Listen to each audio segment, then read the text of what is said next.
ka na dyan sa bahay mo sa Finland? Sobrang saya po. Sobrang saya po.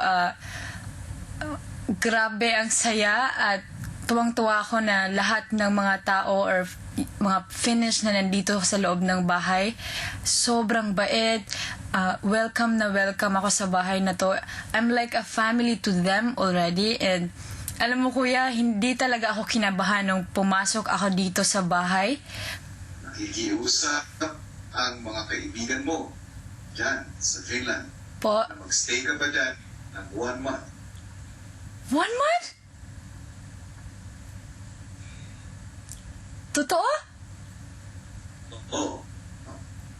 Ha? Ano mas mo? Hindi ko alam.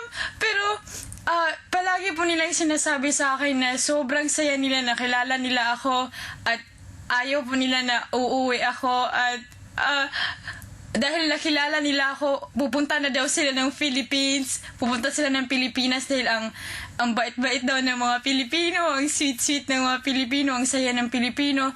But hindi ko po alam, totoo yan na magsistay ako ng 1 month dito? Si Aso, may gusto na magstay ka pa. Si Aso!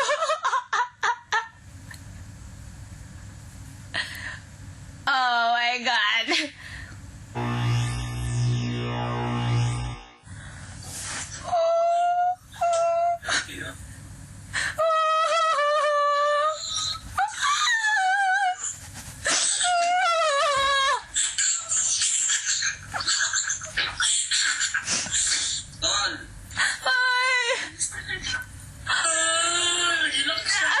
Asan si Johan? Hi! I miss you.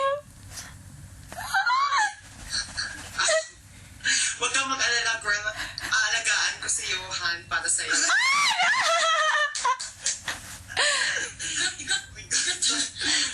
Thank you.